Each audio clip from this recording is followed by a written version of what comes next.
E aí, já pensou em ganhar muito dinheiro com um canal de corte igual esse daqui que você está assistindo? No primeiro link da descrição temos um aulão para você que quer começar um canal de cortes e faturar muito aqui na internet. Também teremos planilhas que irão te ajudar na hora de organizar a produção do seu canal. Tá esperando o quê?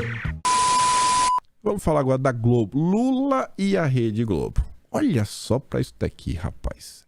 Editorial do Globo. A opinião do Globo.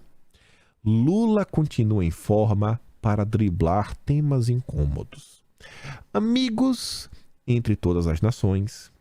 Não que alguém sério tenha dúvidas sobre as credenciais democráticas de Lula, o candidato mais próximo de tentar transformar o Brasil numa Venezuela é Jair Bolsonaro. O candidato mais próximo de tentar transformar o Brasil numa Venezuela é Jair Bolsonaro. Não é o Lula, é o Jair Bolsonaro. Esse é o editorial do Globo. O Leandro Russo até disse: a Globo abriu mão de qualquer resquício de moralidade e passa a inverter a realidade em clara propaganda política petista, afirmando que o candidato Bolsonaro é quem traz o risco venezuelano ao Brasil. Aí veja só, Miriam Leitão, o ex-presidente Lula saiu muito bem na entrevista. Eu nem vou ler o resto. Não vou, o ouvido de vocês não é pinico. Aí vem a Elaine Cantanhede. Explicação para a reação irada de ministros e militantes bolsonaristas à entrevista de Lula ao Jornal Nacional. Lula foi bem, tinha alvo, objetivo e estratégia. E papéis voadores? Será também? Será que também tinha um papel voador? Não sei, pergunta. O Leandro já diz, né? A cara nem arde.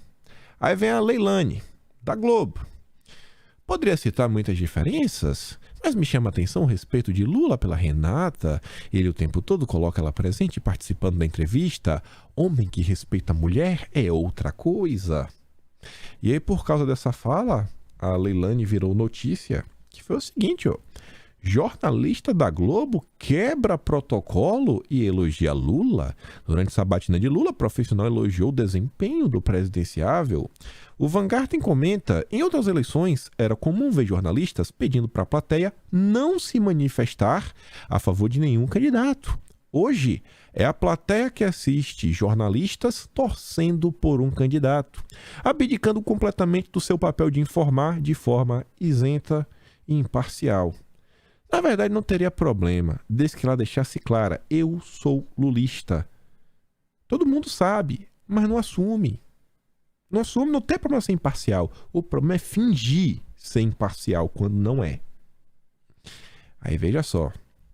Como se não bastasse toda essa passada de pano, a própria Globo informa: Lula, no Jornal Nacional, antes de encarar Bona e Renata, petista recebeu treinamento de ex-âncora global. Quem? Chico Pinheiro. Chico Pinheiro tá ajudando Lula. Ex-global. E se tudo isso tá estranho? Não tenho como explicar muita coisa. Tenho apenas questionamentos. Não tenho como dar play no vídeo. Mas o vídeo é gratuito. Vocês acham a íntegra na internet, no site da Globo, do G1, não sei se está na Globoplay, mas você acha fácil. Eu achei fácil no site do G1. E eu vou desenhar e eu vou explicar para vocês. Se vocês derem play no site do G1, que tem aqui ó, 41 minutos e 22 segundos. Quando chega aqui mais ou menos 1h40, o Lula começa a falar, né? A primeira pergunta. E eis que de repente um papel voador aparece. As mãos do Lula estão assim, e um papel voador aparece. Um papel voa. Foi um ventilador? Foi alguém? Não sei. Porque o ângulo está fechado no Lula. Aqui é o momento perfeito para a Rede Globo pegar o tape, né, da outra câmera que tem o ângulo aberto, para nós sabermos por que tinha um papel voador chegando próximo ao Lula.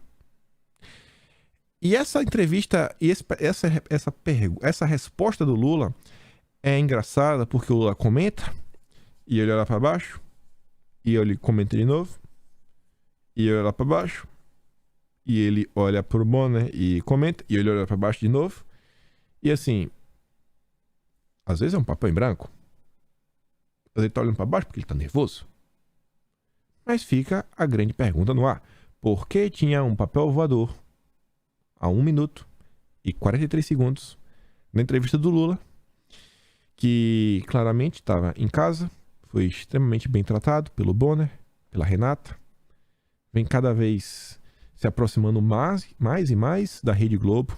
O que foi que aconteceu nos estúdios do Plim Plim? O papel voador, rapaz. Vejam o vídeo.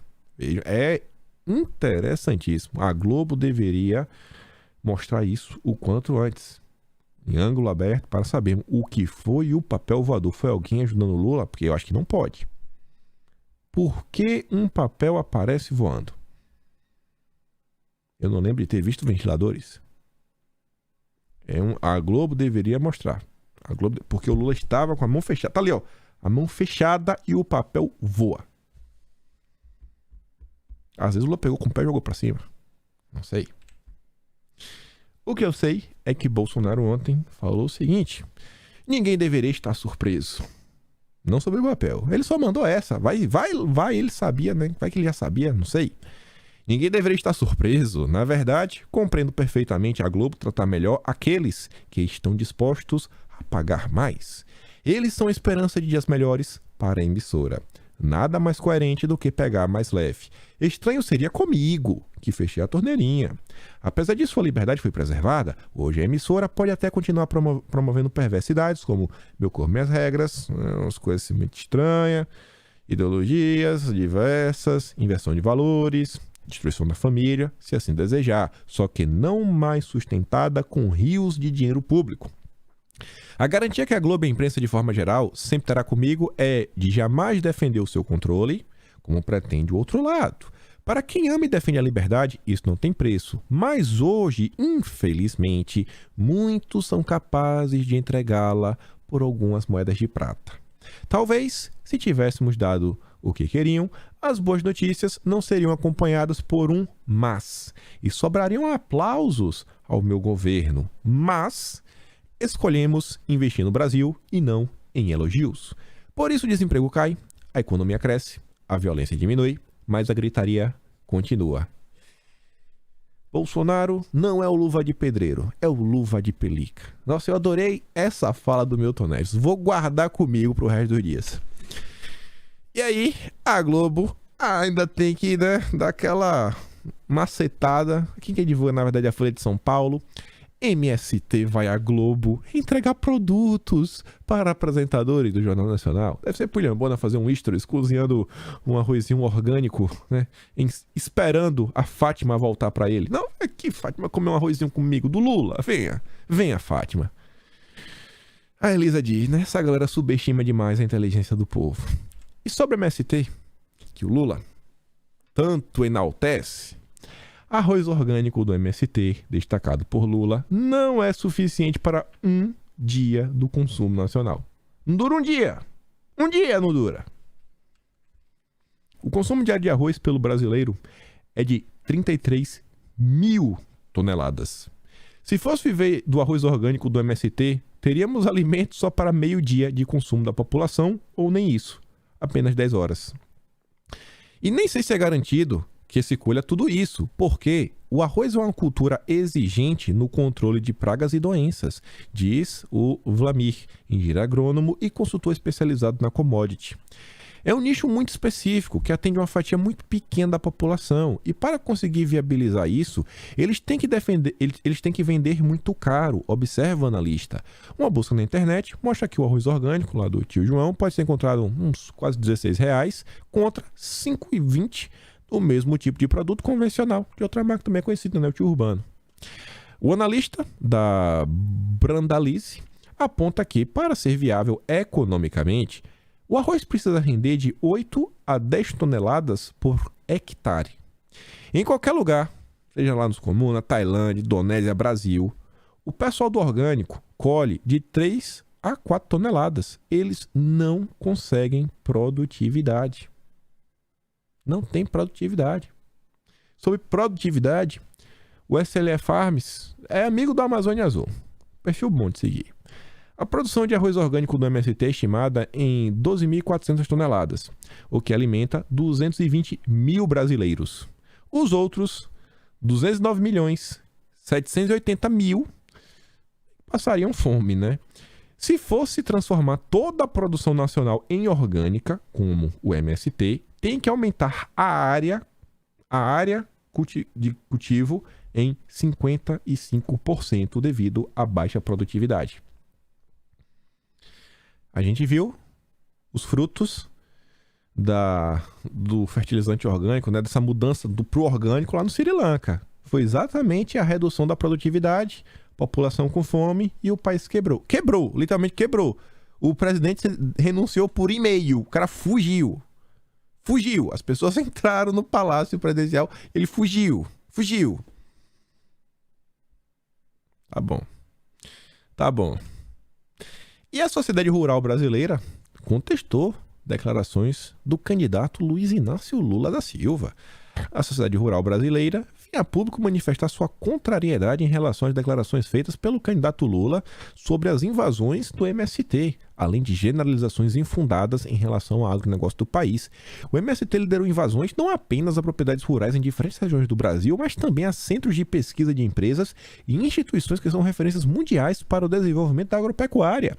Também repudia generalizações imputadas ao setor, classificando como antagônicas as políticas atuais de meio ambiente. Sabemos que o agro brasileiro vem avançando em práticas cada vez mais sustentáveis, se adequando a rigorosas leis ambientais, e não podemos deixar que os produtores rurais sejam confundidos com criminosos.